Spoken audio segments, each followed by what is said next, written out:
And welcome everybody. It is wonderful to see you here. I think as an American religious Zionists, we have three primary goals: to assure the security of the State of Israel, to assure the intensity of the Jewish character of the State of Israel, and to ensure that the Jewish character of the State of Israel is such that it produces Kiddush Shem Shemayim, right? Sanctification of God's name wherever it may be. If one looked at organizations in Israel which are aimed at integrating those three goals, probably the first two that would come to mind would be the Yeshivat Hesder and Tzohar. With that in mind, it is a privilege and honor for myself as Dean of the Center for Modern Torah Leadership, about which you can find more at torahleadership.org if you haven't done that many times already in the past, to welcome Rabbi Stav here, and I'm very grateful that Rabbi Sender has agreed to serve as the moderator, questioner of the session, and Young Israel for providing the space immediately. And I look forward to a really stimulating conversation. Thank you, Klapper. We truly, as the Young Israel of Sharon, are very honored to have Rabbi Stav here. It's for us a great kavod. I think if I could ask you, Rabbi Stav, to, and I'm sure you expected this as the first question, if you could just briefly describe, for those who may not be as familiar with the work of Stav, what the basic principles of Tzohar, what the basic principles of Tzohar are about, and what it is, the goals of the organization, and then we can start to ask some questions about it and try to fine-tune that. You prefer that I sit, or maybe whatever you're comfortable to stand? This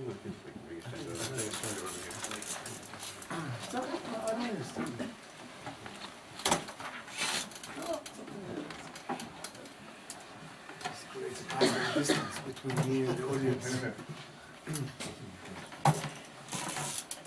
Good evening to everybody. Thank you very much for the invitation and for the very warm words. Briefly, to speak briefly about Tzohar is an organization of modern Orthodox rabbis that was established 14 years ago, a few months after the assassination of Rabbi. We set a few rabbis together and we asked ourselves what can be done in order to change the climate in the society, in the general society in Israel, towards Jewish tradition, towards religion, the Jewish religion in general. And we started looking after the points of conflict that existed between the non-observant society in Israel and the religious establishment that I was a part of them, and we were a part of them.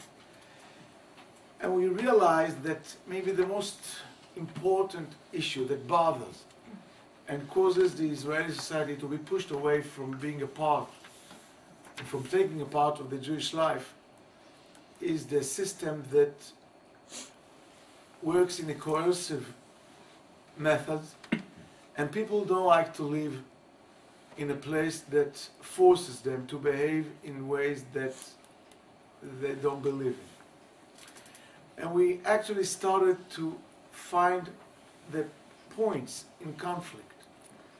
And the first point that we discovered, and that's the reason that we started the project of the marriage, is the fact that we realized that most of the young couples get a hard time in the chief or in the local rabbinates all over the states.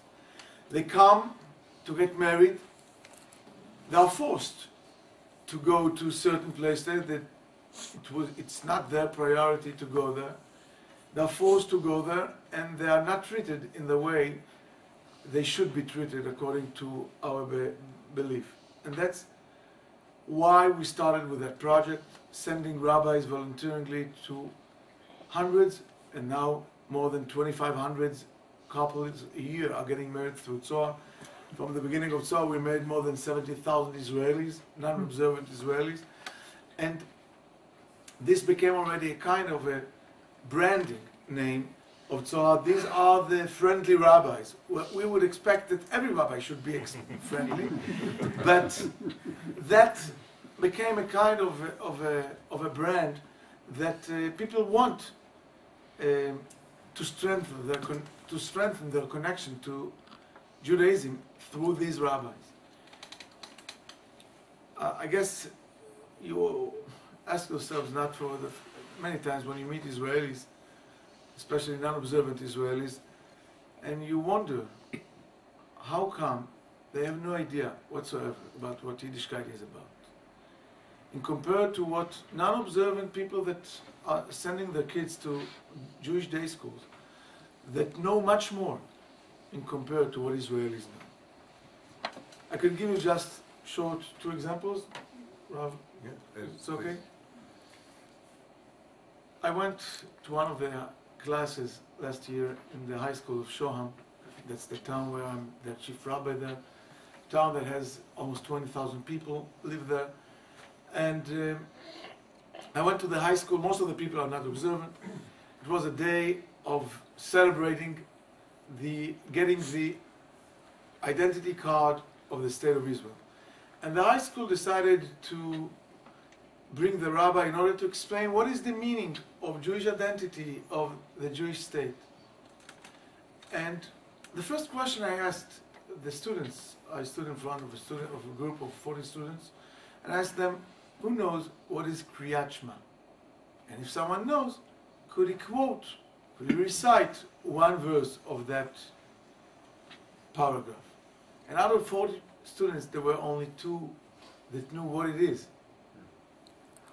Now, when I compare this two years and a half, when I went to South Africa, to Cape Town, I was invited to a middle-aged school that speak there about different issues. And before I started to speak, they invited me to see how the Kabbalat Shabbat ceremony is taking place there. And I hear 300 boys and girls singing the first paragraph of Kriyat Shema by heart. And I asked the principal, are they observant? And he tells me, trust me, Rav Stav, none of them is observant. None of them eats kosher, none of them observes Shabbos, but they know what Kriyat Shema is about. Now, I'm not saying that I like the idea that they don't observe Shabbos and they don't eat kosher. But I was astonished. Why? What makes the difference between these boys and girls that know Kriyat Shema by heart and our boys and girls, that most of them, I'm referring to the non-observant society, that knows nothing about Jewish sources? And why do I have to go far to the students? Let me share with you the story with my family, with my neighbors. We happen to live in a very beautiful town, and we are surrounded with beautiful neighbors, nice neighbors. And my wife suggested me a few years ago to invite, for the night before Pesach, our non-observant neighbors to see how Dikat Chametz looks like. No, we distribute 10 pieces of bread and then bring the candle. It looks very nice. And we start looking after the 10 pieces of bread. And as it happens, from time to time, one piece was missing. And by the way, it hasn't been found till now. And everybody gets crazy, and the boys are accusing each other for where did you put that 10th piece of bread, etc., etc. Everybody's nervous, and my neighbor asks me all of a sudden, Rav David, I know you usually as a relaxed person. What makes you so nervous? What happened? So I explained him that we're looking after the 10th piece of bread that is missing. So he asks me, what's the problem? I have so much bread in my home, I can give you as much bread as you want. Go and explain him that the fact that he has so much bread in his house is a part of my problem. It's not a part of the solution. Now, it's a joke, but it's not. It's a real story, and the story, we laugh. But it's a sad story, because this story actually presents the fact that most of the non-observant people that grew up in the Israeli schools the last 2 or 3 decades have no idea whatsoever about what Yiddishkeit is about. It's not that they are anti-religion or anti-Judaism. They just know nothing about what it's about.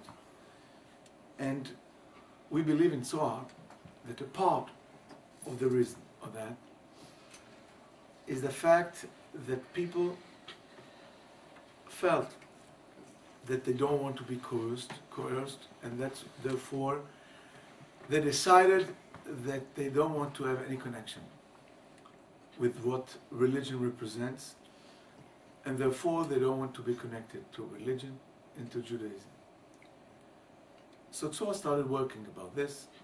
We started with weddings, we continued with bride counseling. Recently we started a project of Tzohar for the holidays. Most of the non-observant people fast and Yom Kippur, but most of them will not enter to shul because they don't want to be associated with what the shul represents. And therefore, for their sake, we opened more than 200 locations of minyanim of Tzohar that they will feel free. The minyanim were opened in neutral places like culture centers, matnasim, etc., kibbutzim, in order to give the people a warm feeling and actually a feeling that they have the choice to be there, not to be there, and not to be affiliated with anything that they feel uncomfortable with. That's a part of what Tzohar is doing in order to reach out to these people that are very far from Judaism, but deep in the heart, they want to be very, very close. I think for the first, briefly, Very beautiful. Yeah. description was enough.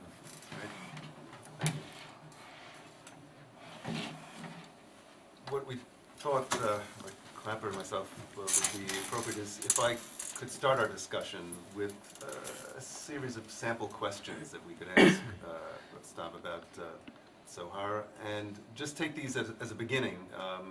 I'll start the conversation, but please, we solicit questions from you as well. We want this to be an intimate discussion. So let me just begin with a more general question, and we'll try to focus it, and people have specific issues. And here in the United States, we have a principle of separation of synagogue and state. In Israel, we've chosen a different approach. The overall question is a state-sponsored, state-run religious hierarchy a wise approach to religious practice, or is it a dangerous institution? And then to focus down a little bit, what is the proper role of religion, of halakha, in the social life of a democratic state of Israel, where most of the Jewish citizens are not Orthodox, as we stated. So specifically, should halakha be the criterion for accepting converts under law of return? Should civil marriage and divorce be available, a civil alternative to marriage and divorce? Should intermarriage be legal and available in Israel? Should the state fund non-Orthodox religious institutions?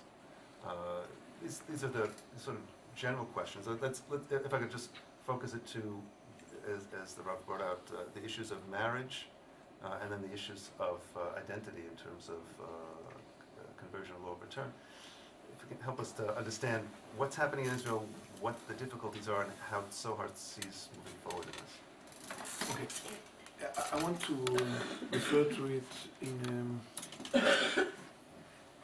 Let me start with something that is very. I think things have to be cleared because the picture is not black and white. I could, and in Israel, I'm playing that role of being the one that criticizes the system and speaks against the system and criticizes the chief rabbis, etc., but to be honest, the picture is much more complicated, and I want to let you to understand what is the problem that we have to face and we have to confront with. 60 years ago, when the state of Israel was established, nobody thought about the conversions, and nobody thought about the reform and conservative, and nobody had this in mind. 60 years ago, when the State of Israel was established and the law of return was established and the law of marriage and divorce was established, the intention of these laws were the following. The State of Israel is the only place in the world that could guarantee the future of the Jewish people, and therefore we have to make sure that the Jewish people will remain one united nation, and therefore we have to restrict the possibilities of marriage, and therefore we want in Israel that the marriage will be only according to the halacha, so that intermarriage will not be available for the people that will live in Israel. If someone wants to get married with a non-Jewish woman and he wants to stop his connection with the Jewish people, it's okay, but we will not encourage that in the State of Israel, and therefore it will not be that available for him. It was not that, nobody thought that it's going to become that much of a problem, because the percentage of intermarriage was very small, and the main issue was not forcing the people not to get married with non-Jewish woman or man. The focus was that we want the marriage to be done in the traditional way, and most of the non-religious people agreed to that, because anyway they wanted this way of marriage, so nobody had really opposed to that law. The law of return, nobody could dream that there will come times that people will lie and will struggle to get the right of return to the State of Israel. Vice versa. People, the idea that stood behind the law of return was the State of Israel invites all the Jewish people to come, and whoever wants to come will become a citizen right away of the State of Israel. By the way, that's what, when I speak to non-observant people about the meaning of being a Jewish state, I take this as an example, the law of return, which exists only in the State of Israel. Something that is very special, that shows that being an Israeli doesn't refer to people that were born in Israel, but whoever who belongs to the Jewish people has the right of return to come back to his nation, to come back to his land.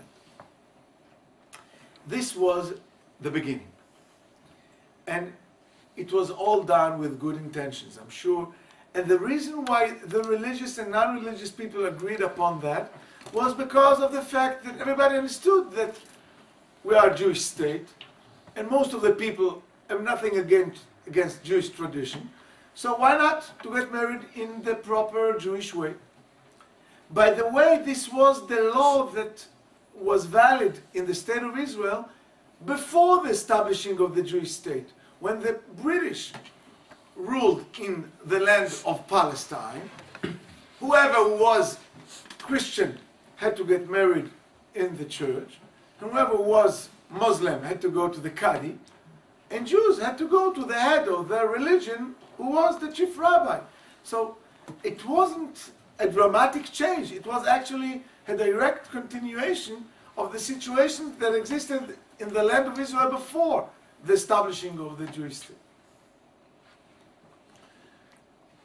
A few years later, problems started. Because now we live, let's skip 6 decades, we live in a society that has more than 400,000 people that are not considered to be Jewish. And they came back to the land of Israel because of the law of return. So that's number one. And we actually prevent them from getting married in Israel because they cannot get married with Jewish boys or girls because it's not halachically, so they have to fly to Cyprus. They are not converting because of various reasons, so the situation gets more and more difficult.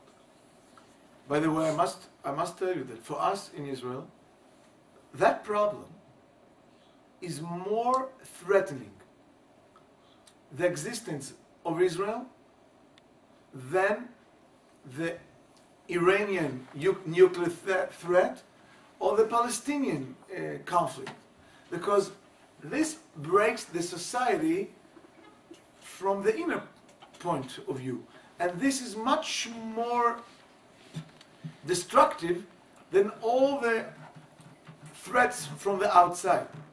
If the state of Israel will be split to two peoples, to two nations in 10 or 20 years, one will be Jewish and one will be considered non-Jewish, this is the end of the country. Because soldiers will not be able to fight when they know that one part, you're Jewish, you're not Jewish. Do you care about Jewish values? Do you care about the Jewish state?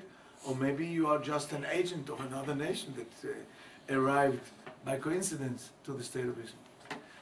So for the Israeli society, the meaning of the establishment, referring to watching and making sure that the Israeli society will remain united as a Jewish nation, was very important.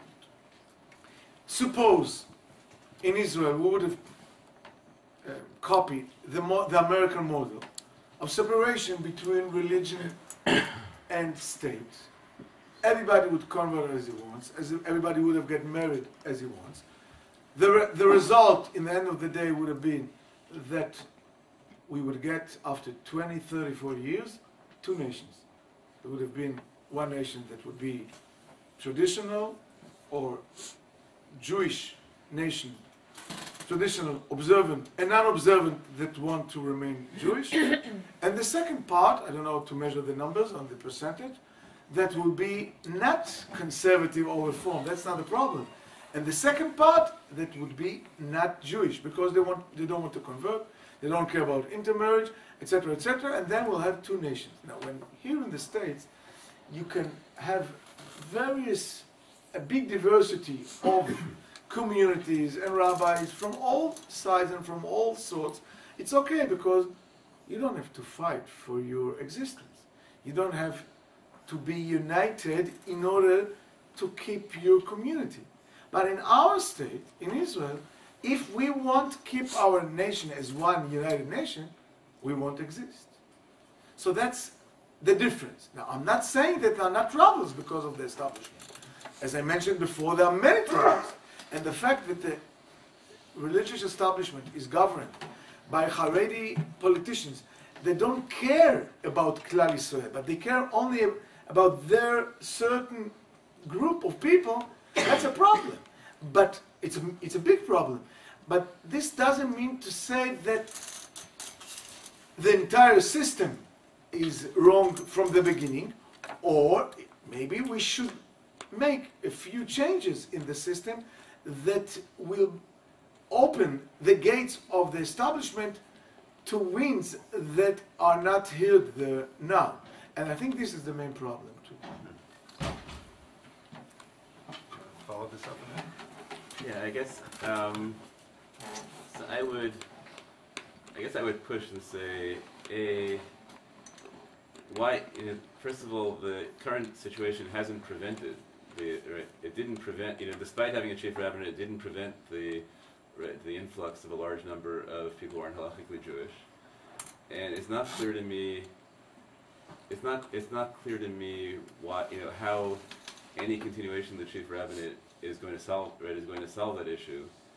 And even if you create a more moderate chief rabbinate, it's not going to solve the issue that large portions of the society don't recognize other parts as Jewish. And yet, your analysis is that the primary barrier to Jewish identity in the state is the coercive power of the chief rabbinate. So I'm not sure why this analysis doesn't generate the conclusion that at least now it's a mistake. So let me. These are very important questions, and I think the main problem that we face in the current time doesn't start only with the rabbis, and it's very easy to accuse the rabbis and the chief rabbis, and it's very popular in Israel to do that. But we have to add to that the prime ministers from all parties, and there's no difference between Netanyahu and Livni, Barak, and others, that actually never paid attention to that troubled situation. There was only one prime minister that understood the problem, and this was Ariel Sharon, and was not in favor of his other state actions that he's done, especially the disengagement, but he was the only prime minister that understood that the state of Israel would not be able to survive if the problems with the converts would not have a solution. And therefore, he called Rav Nachman in order to start to solve that problem. Now, when I say that the prime ministers or the leaders of the non-observant parties actually don't want to solve the problem, or not, that's not true. It's not that they don't want, but they don't put this in the first priorities of them, is because it's very cheap to pay a coalition, a political price of giving all the jobs that are crucial for conversions issues, for rabbinical issues to the Haredi parties. It's much cheaper than to pay to another party a political price that will cause you problems maybe with your ministers, maybe with your Knesset members. And therefore, the rabbinical establishment, the religious establishment, is governed by a group that doesn't care about the current social situation in Israel. This doesn't mean that the idea in the beginning was not the right thing. Now, it's true that many Russians have not converted yet. That's true. It's a problem. But if there is a reason for them to convert, is only because of the law of marriage and divorce. And if we would have been better off with them, if we would have been much more friendly to the converts, that something that we were not, because of what I've just explained before, because the system was ruled by people that don't care about that situation in Israel, because they belong to a certain society that is not connected to what's going on in the state of Israel, there would be much more converts. Tzohar, as an organization, by the way, does not go into this conflicts, debates, because for us it's a waste of time. Since I have a lot of respect to both of you, I answer the questions. But we, as an organization, we don't waste time on them, because we know that we don't have that power of politics to change the situation, even if it would have been better to change. We are concentrating in solving the problems of the people. And for instance, regarding the conversion crisis, we discovered that a certain percentage of the people that come from Russia and that are considered to be non-Jewish, they are actually Jewish, but they don't have the evidence to show that they are Jewish. It's about 20 to 25% of the people that arrive from Russia. And in the papers it's written that they are not Jewish. And the Rabbanei considers them as not Jewish. But they are really Jewish. And when they come to the wedding, they find themselves, for the first time in their life, that they are not Jewish. And they come to us, and we have to help them out, to bring the papers. And our expertise fly back and forth to Ukraine, to look in the KGB archives, in the municipalities' archives, in the Jewish cemeteries in Ukraine and wherever, in order to find out their sources, their roots. It's called, by the way, this department in Tzohar is called Shorashim, roots, to find out the roots of these people. As a matter of fact, just 2 weeks ago, it was published in the website in Israel, in the Ynet, that a boy came from Russia. He said to the rabbinical court that he's Jewish. They did not believe him. They asked him to bring evidence. He said to them, his grandma was in Auschwitz. And so he was sent to Yad Vashem to bring photos of his grandma.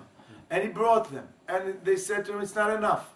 And then he came over to our offices. And our expertise helped him out, bringing the documents that he needed. And that's how this problem was solved. We have solved almost, throughout the last couple of years, almost 5,000 cases like this. And you have to understand, once you prove that one is Jewish, at least especially if the mother is Jewish or the grandma is Jewish, you solve the problem of the whole family. When you deal with the conversion, it's individual. Many rabbis don't recognize in that conversion, and many Russians don't want to convert. But a part of the reason is the approach to them, the non-friendly approach to them. But another reason was that many of them felt Jewish, and they felt insulted, offended, to go through that process again. And when they come to us, we help them out to show that they are really Jewish. And this is accepted by all the rabbis, Haredi rabbis, Modern Orthodox rabbis. Everybody accepts it. When we build this file up and we bring it, it's a closed story for this, because we send our people, and these people could prove till 100% of being sure that this is a Jewish boy or Jewish girl, and that's how we confront with the problem. It's true that, now I'm coming back to your question, that there are many still that are not Jewish and don't want to be Jewish, and this law of divorce and marriage will not cause them to be Jewish. They are. But the vast majority of the Israelis will not marry a non-Jewish boy or girl unless it's getting converted, unless it will convert. So at least from that perspective, so far the law is successful, because these people will pressure their the spouse to convert. And this will pressure the rabbinate to go towards them. I'm not saying it's easy, it's difficult. We have only 2,000 converts a year. We should have 10 times more than that. But it's a beginning. Can we follow up this line? The Rotem bill has created a big controversy, and perhaps the Rav could explain a little bit what Tzohar's position is, what it's about. Why is there a controversy? What seems to be just really affirming what might be a status quo, but it's actually not. And if you could... So let me explain, because there is a lot of misunderstanding of this Rotem bill. First of all, I must tell you honestly that Rotem, the Knesset member, the chairman of the Committee of Justice and Law, davened with me in shul for many years, so we happen to be very good and very close friends. Rotem is a Knesset member on behalf of Israel Beitenu, the party of Lieberman. And his main goal is to solve the problems of the Russian immigrants. This is the people that vote for him. And he wanted to solve the problem. He saw that when you go to the General Rabbinical Court to convert, you have a hard time. So he said, he wanted to change the law and to add that the authority of conversion will be decentralized and will be given not only to the special rabbinical courts for conversion, but it will be given to the local rabbis all over the country. Well, actually, it shouldn't have been called the Rotem bill. It should have been called Rav Stav's bill, because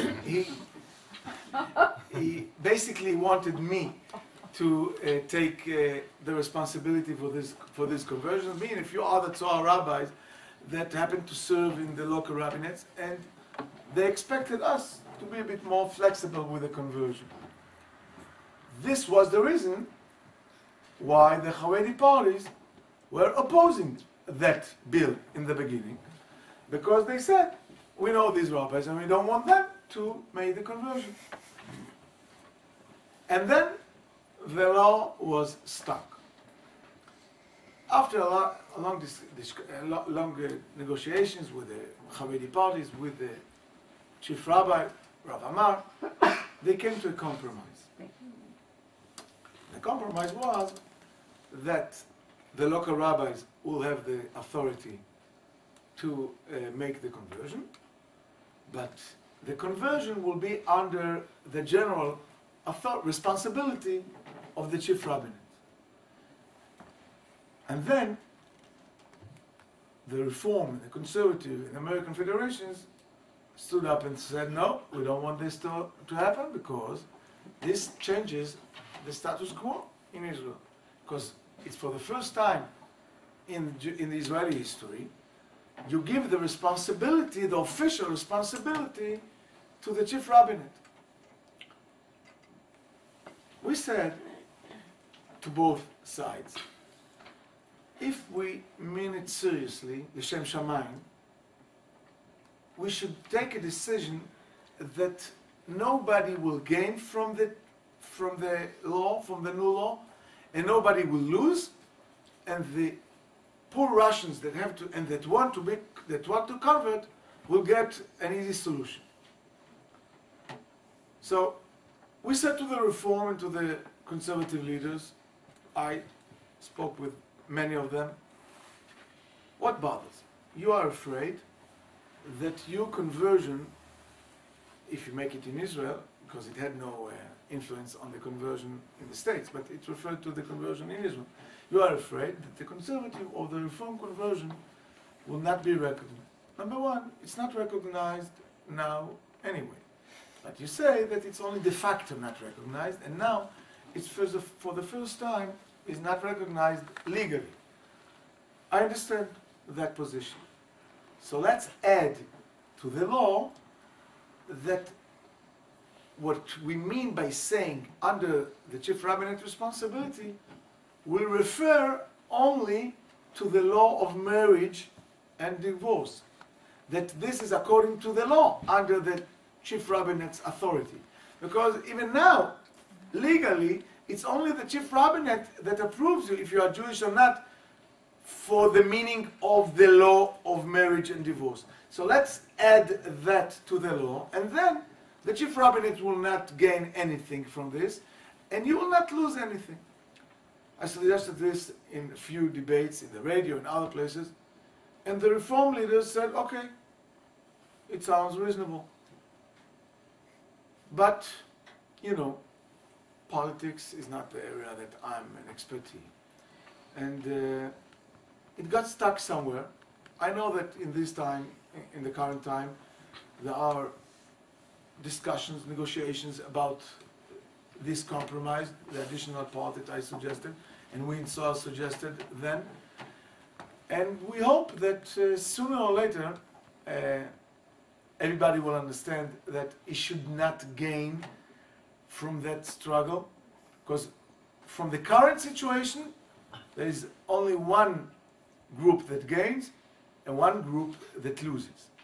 The Haredi group gains from the current situation because the law is stuck and there's almost no conversion in Israel, so they are happy with that. And there is only one group that loses, and these are the Russians. And in the end of the day, the Israeli society, Klal Israel, loses from the fact that this law is stuck, because the rabbis that could continue and could make the conversion in a much more friendly way and change the approach toward the converts, these rabbis cannot convert in the current time because the law is stuck. Take one with Rabbi. Maybe we take Yeah, please. Would anyone like to ask or follow up? Yeah, Rav. Are you suggesting that large numbers of Russians will convert without Kabbalah and stuff? No, I'm not suggesting. So then, I think that most of these people are not observant, so how would they, so this would only affect maybe the numbers that are observant. let me, I'm not going into all the details of the halachot, but let me explain one thing briefly. There isn't, at least according to what I understand, there isn't one rabbi in Israel that doesn't require from the Russian, from the candidates of the convert to study in Ulpan for 1 year, not in Ulpan, in a Bet Sefer, kind of a school, to learn what does it mean to convert. and what does it mean to be Jewish. There isn't one rabbi that says that we have to give it up and we don't have to demand the boys or the girls to study that. There isn't one rabbi that I know, at least, that doesn't demand from the candidates to understand that once they come to the Jewish people, they have to know that the meaning of being Jewish is a part of being a part of the Jewish people, is to understand that the Jewish people received the Torah and they are committed to observe the rules of Torah. But, and here comes the but. First of all, we believe that if we change the approach to the Russians, many of them will consider this seriously, and many of them will start thinking about, I'm not saying being totally observant, but will start thinking about becoming more and more traditional. That's number one. Number two, like the Tosfot says in the very famous story about Hillel, that one goy came over to him and said to him that he wants him to teach him the Torah when he stands on one foot. And he taught him the Torah, and Tosfot he said to him, Masha sanu alecha, what you hate, don't do it to your fellow. And Tosfot asks, how could he convert him? He was not accepting upon himself mitzvot. And Tosfot answers that Hillel was sure that once he started this process, he will continue, and he will move, and he will advance himself. We insist on Kabbalat on mitzvot.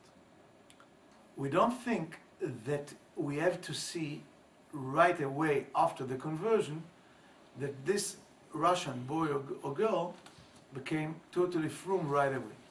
We believe that it's a process. We believe that if we adopt them and if we absorb them in our communities and they will become a part of us, they would like and they would love to be more and more traditional until being observed.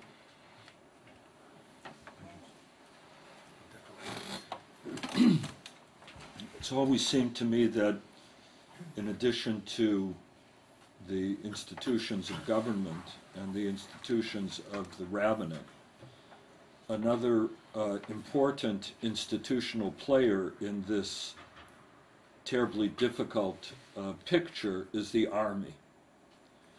And I think about that particularly when I hear the name of a Russian soldier killed in an action. And I wondered to myself, was this Oleh, or the son of Olim, was he deemed to be Jewish for burial? In other words, put crassly, if you're good enough to die for the state of Israel, are you good enough to be buried by the state of Israel? And I find this particularly painful, and I wonder if you have any thoughts on that, either personally or from the vantage point of Tzohar. Well, first of all, it's a very painful question, and it's a very emotional question. And to be honest with you, to tell you that I have the good answers, I don't have. Well, first of all, we have to be precise in the facts. The state of Israel will bury them. It's not that the question is not whether they'll be buried or not, and if the family will be supported by the state of Israel or not. The answer for that is positive. They are supported by the state of Israel. They are buried by the state of Israel, and they get an army funeral, etc., etc. That was not the question. What you meant in your question is, will he be buried? If someone was so brave and so courageous to fight with us, will not be good enough to be buried next to us? That's the question. He's not buried in a Jewish cemetery. That's an halachic question that I don't have the right answer to that. Because if he is not Jewish, in many cases, their families want their funerals to be in a Christian way, if they are Christians, and if they are not Jewish but they're not Christian, they want it to be done in a civil way, which is not done in the army, because in the army usually they have religious funerals. And halachically it's forbidden to bury a Jewish, a non-Jewish man or woman next to a Jewish, in a Jewish cemetery. That's the halacha. The problem is, that's the halacha, and I'm not going to tell you that I have a solution, a halachic solution for that problem. I have a practical solution for that problem, and you know what bothers me is the fact that I have to give here the solution that we gave many times for the rabbis in Israel, and just recently they understood that this is the right solution for them. They are not supposed to be buried they are not allowed to bury them with the Jewish soldiers or with the Jewish people. But they do not have to bury them outside the fence. It's not somebody that has done something wrong. He's a holy person because he sacrificed his life for the sake of the state of Israel. So if they would just be a bit more smarter, a bit more sensitive, they would have buried them in the same graveyard, but a few meters aside, a chelka, a yard that will be dedicated for all the soldiers that sacrificed their lives for the state of Israel, just in a merchak, in a way that is not more than 2 meters. That's what the halacha requires. And this could solve the entire problem. But since there were a few that insisted to bury them behind the fence, something that sounds to many of us terrible, it became a whole issue. We say in Hebrew, it's better to be smart rather than to be right. It's better to be tiyeh chacham ve'al tiyeh tzodek. You have to be smart. It's not only enough that you follow the halachot. You have to be smart and to know how to use them and how to follow them and to behave accordingly. Shirley, Yes, you mentioned one of your fears is that there would, God forbid, be 2 Israels fragmented from the inside. It seems to me that there's 2 Israels now, that the Haredi and the secular Jews live parallel lives. Very parallel. Their kids hardly relate to one another. They go to different schools. They tend to... Well, we have gone there, and we have friends in both areas, in Bnei Brak, for instance, and in more secular places like parts of Ashdod. They have utter contempt for one another as a group. There are certainly exceptions, but in general they live parallel lives. Are there specific ways that Zohar is trying to get these 2 factions together? Is there a commonality besides living in Israel? Are there specific ways to bridge this terrible, terrible gap? So let me answer your question. Let me give 2 answers. I didn't refer to the current situation regarding the Haredi society because I didn't refer to a society that, by definition, doesn't define itself as a society that takes responsibility for the state or for the existence of the state of Israel. When I referred to the split of the state of Israel, I referred to the mainstream of religious, non-religious, traditional, whatever, that takes responsibility or by going to work or by serving in the army. I didn't refer to the society that I have a lot of respect to them. 2 of my brothers are Haredim, I have a lot of respect, but they by definition don't care, maybe they pray, but they don't take any practical step in order to take responsibility on the existence of the state of Israel. So they are out of this discussion. When I refer to the dangerous situation that the Israeli society is going to split to 2 societies, I referred to the society that in the current time feels united and feels that they share together the same values and the same responsibility. for the existence of the state of Israel. I refer to the people that celebrated Yom Ha'atzmaut, okay? From all in all the diversity that refers to that definition, not to the people that don't celebrate Yom Ha'atzmaut from whatever reason they don't celebrate. These are not the people that I refer to.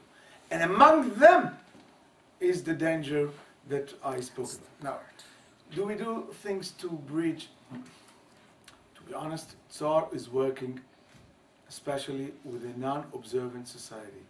We almost don't do work not with the religious society, not with the Zionist society, and not with the non-Zionist society, because our goal is to reach out to the people that the system, or because of other reasons, feel very strange in shul, feel very strange in Jewish text, and feel very, very strange in Judaism. Alienated from their people. Yeah. Okay, thank you. First of all, I wanted to compliment you and this wonderful organization. It reminds me of Aryeh 11, Tzohar and Rav Stav, and in that tradition. But I'm wondering to what extent, obviously you're fighting in some sense, you have to deal with Haredim that are very concerned about a need for them to keep a certain amount of power. And one of the things that I imagine makes them feel that they need to have a lot of power, political power, is the fact that there is some incursion of conservative and reform rabbinate that would institutionalize a kind of Judaism that is keneged halakha. Things like if your father is Jewish and your mother is not, you're Jewish, according to reform. I'm wondering to what extent that fear on their part makes your job harder, and if there's anything that can be done about it. Well, I don't know if this is what they are frightened from, because unfortunately there isn't that big of aliyah from the United States that will cause us that problem of dealing with people that were converted in conservative or reform ways, or people that their father is Jewish. And I know the stuff, I'm deep in it, and since most of the difficult cases that have a hard time with the rabbinate come to Tzohar, and I haven't met these problems in the recent 2 and 3 years, so I believe it almost doesn't exist. I wouldn't say that it doesn't exist at all, but this is not the problem. You are right in what you say, what you're describing, that people don't like to lose power. And once you sat on the benkel, you sat on the chair, it's very hard to move from there. And by the way, the Haredi parties opposed the existence of the chief rabbinate for many years. They saw this a kind of the Rav Mitam. They called the official rabbi a Rav that was nominated by the state. He's not a real rabbi. And by the way, they don't refer to this institute in the current time also seriously. They see it as an opportunity to fulfill a part of their agenda. I could respect their approach. What I'm protesting and what I'm criticizing is the fact that they don't realize the price that we have to pay because of them being in that power. By the way, there are Haredi rabbis and Haredi authors that are standing against the Haredi system of taking these positions of the chief rabbinate, and they say and they maintain that we in Tzohar are right by saying that they are actually cheating the state by taking positions that they know in advance that they are not ready to solve the problems that these positions were made for. And it's like to send somebody to be the chaplain of the army and to say that you cannot do a war because a war is something that cannot work out with kashrus or with Shabbos or whatever. If you want to be a chaplain, you have to fit yourself to the circumstances. And if you want to be a chief rabbi, if you want to be a local rabbi, you have to understand that you have to solve the problems of the non-observant people. You cannot. I have no problem with people that want to be makpid on themselves or within their societies. I have a problem when this kind of person wants a job, wants the salary of the job that demands from him to take responsibility for Klal Yisrael, and he continues on with taking care only for himself or for his society. That's the problem. I have no problem with people that decided ideologically to be separate from the vast majority of the Israeli society. It's okay if that's your choice. I have a problem once you take a job that requires responsibility for Klal Yisrael, and you continue behaving like you are in a shtetl or like you are in your own yeshiva or in your own Hasidic crowd. That's the problem. Sorry, just one thought. My question actually related to conservative and reform rabbis in Israel.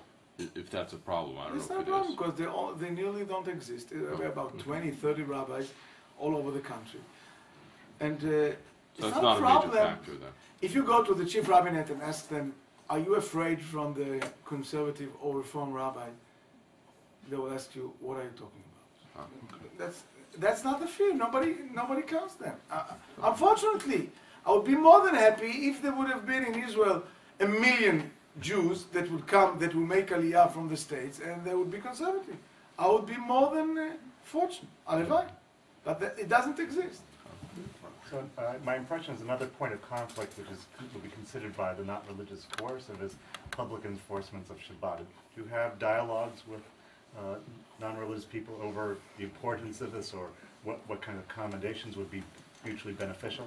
We are working on this very hard. The problem is that it's a very interesting question that might bring us to a long answer. I don't know if you have patience to listen to that, but I'll try to say it very briefly. In Israel, there is a law of Shabbat that forbids from businesses and shops to be open on Shabbat. But there are many exceptions. And therefore, you can find in the shopping centers, in Shfayim and in Shilat and in other places that are open in Shabbat. This causes a lot of problems for the, number one, for the poor people that have no other choice but to work on Shabbat, because the owners of this business demand from them to work on Shabbat. The religious people have problems because they cannot be employed in this kind of businesses. And number three, the social people, the people that have social sensitivity in Israel, feel that something bad happened to the Israeli society, that Shabbat, instead of spending your time or in trip or in Bet Knesset or wherever, it became the shopping day. And from their point of view, it's something that bothers them. So we set a few rabbis with a few authors, with a few political leaders, in order to try to create an agreement that by law will restrict businesses from being open on one hand, on the other hand will allow the culture centers to be open, the movies, the theaters, etc., etc. Something that officially now it's forbidden. So to create a kind of something that will forbid and will be very strict with forbidding businesses from being open, but will be much more flexible with all the cultural centers, etc., etc. The problem is that many of the rabbis say, how could you make compromise on Shabbat? We are not, it's not the Torah, it's not ours, and we cannot make compromise on Shabbat. That's on one hand. On the second hand, there are non-observant people that say, how can we limit the businesses from being open? It's their parnasah, it's their business, it's their... So these negotiations are still taking place. It will take a long time until the solution will come when one or a few of the spiritual leaders of the religious people will understand that if you want to solve that, you will find all of a sudden that is, people in shul don't come to shul because they have to go to work. And then they will find that they have to come to a kind of a agreement that people will be able not to work on Shabbat because of the existence of these shops from being open on Shabbat. And on the other hand, we'll have to be a bit more flexible and to allow the cultural centers to be open. By the way, I could tell you from my experience in Shoham. As I told you, I'm rabbi of the town, 20,000 people there, 15,000 are non-observant, 5,000 are observant. All the shops are closed in Shabbat, not because we forced them. Everybody could be open, and everybody's closed. And when I was asked if I allow the municipality to bring buses for the youngsters that want to go to Tel Aviv on Friday night, to go to the nightclubs or where they go, and I was asked if I agree that the municipality will bring the bus to take them and to pick them up, and my answer was positive. And I think this is a part of the reason why all the shops are closed on Shabbat, without demanding them. When I explained them, and when I had to explain it to my friends, why I agreed to them, and I said to them, these boys and girls will drive on Shabbat. Do you want them to drive by themselves? Will it be a smaller Chilul Shabbat if each one of them will take his father's car? And will it be safer when they come back from the clubs? A few of them will be drunk, whatever. Who can check? Who can know? I prefer the municipality. The municipality doesn't pay for them, but it gives the possibility. I prefer it to be done this way rather than having the alternative. Could you compare or contrast the situation with the Russians with that of the Ethiopians, who agreed to convert, and they came from a tradition of believing that they were practicing Yiddishkeit, which is different from the secular environment that the Russians grew up in? You know that the Ethiopian problem issue is a totally different issue. Over there, we speak about the conversion for them was actually a kind of a rescue for them.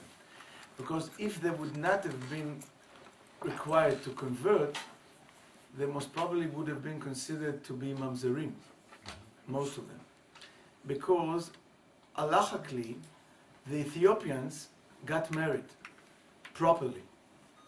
And since the percentage of divorce among them is very high, it's about 70 or 80%, and they did not get divorced halachically, so it means that actually all of them, or most of them, are mamzerim. And the idea of us demanding them to convert was actually a brilliant idea of Rav Ovadia Yosef, that said that this is the best solution for them, that will consider them as non-Jewish people, will say that there were a lot of intermarriage among them, and will consider all of them as non-Jewish, and then once they convert, they have no problem of mamzerim. I wouldn't tell you that we absorb the Ethiopian community in a very proper way. By the way, among the Tzohar rabbis, we have a very, very special, very unique project which is called Rabbanei Keilot, in which we train rabbis and we open tens of communities for observant and non-observant people. One of our rabbis is an Ethiopian rabbi that is a rabbi of Ashkenazi community, which is something very, very special and very, very beloved there. But this is a totally different story from the Russian story that most of them are not religious, strictly not religious, atheistic, and etc., etc. On the other hand, it's something that touches your fingers when I sat in the Beis Din of conversion, and you meet names like Mohaliver, Eger, Kalischer, names that are the names of the very famous rabbis of the 19th century. Actually, we could say that I could say that I was involved in the conversion of the great-grandchildren of, I think, most of the Ashkenazi rabbis that existed in Hungary or in Russia in the 19th century, which is something that touches your fingers. I mean, you feel that you bring back to the Jewish nation people that belong to, and just because of the communist government, the Bolshevik revolution in Russia that took place almost 100 years ago, just because of that, they were pushed out from the Jewish nation. And now, Baruch Hashem, they're coming back. And it's really a great privilege to be a part of that process of bringing them back home. I just want to just, I think we need one transition on this. You're giving this speech about Israeli internal problems to an American audience. Right? Well, And one of the, largely, and one of the really interesting questions going on is the relationship between Israel and the diaspora Jewry, and the extent to which diaspora Jewry specifically should try to have an impact on internal Israeli religious policies, and the extent to which you speak a lot about keeping Klal Yisrael together in Israel, but certainly one of the issues that comes up is the question of keeping Klal Yisrael together internationally. So I'm wondering if you could give us a vision of what you think is the proper relationship of diaspora Jewry to what, and if you want specifically of Dati diaspora Jewry, right, to Israel, and how, to what extent that creates reciprocal achrayut. it's a very important question. I want to say, I want to start with the story. A few years ago, I was invited to the RCA convention in New York, and I was asked the same question. And the rabbis that sat there were all to the very, very right wing, politically, not religiously. I don't know their positions and religiously, but politically. And I instantly said that I believe that the people that should take the decision if to withdraw from released territories in Eretz Israel or not should be the people that will pay the price for doing that or for not doing that. And I was almost thrown out from the room for saying that, and I still believe that this is the truth. That I think it's not moral for a person to try to influence someone's decision if he's not taking a part of the results of this influence. And by saying this, I'm not saying that it's not legitimate to try to influence the Israeli government or the Israeli Knesset. Whenever they want us for our support, we tell them, look, we don't take responsibility, but you cannot demand from us to support you. We don't support you. We don't support you because of your policy. We don't know what's good for you. You decide what's good for you. You cannot demand from us to support policy that we don't pay the price for the results. But you cannot. We will not influence. Will not try to change your decisions. But you cannot demand our support or ask for our support for steps that you are taking that we don't agree with. That's number one. Number two is that there are decisions that are taken in Israel that have influence on you as Jewish people or religious people. For instance, the situation with the reform and the conservative issue about the Rotten Bill, whether it was in the right understanding or they didn't understand the law, it doesn't matter. If people feel that something that is done in Israel has influence on them, they should say what they think. They should negotiate their position, and maybe they are wrong, maybe they are right. So my guidelines are the following. My boundaries are the following. On one hand, you shouldn't take a decision, you shouldn't take a position, and you shouldn't try to pressure Israel on issues that you will not pay the price for them. Number two, you should say what you think about issues that refer to you and have impact on you. And I think these are the guidelines. And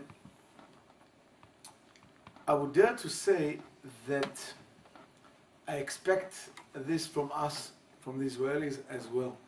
One of the advices that I got before I started my journeys to America 5 years ago, you don't get into the American politics as well. Since you don't want them to intervene in our politics, please don't go into their politics. And that's what we are trying to do in Tzohar. We have connections with all the organizations in the States. We don't differentiate between them. And the fact that we have connections with that organization, with this organization, or with that organization, it doesn't mean that we support or we don't support them in their inner negotiations or in their inner politics. What's their politics, we live for them. We have enough for ourselves. It could take us for many times, for many years. You wanted to ask something? Oh, I wanted to ask about the education system. The first story that you told, that the kids didn't know the Shema, that it was, what, is Tzohar involved in schools? Or? No. No?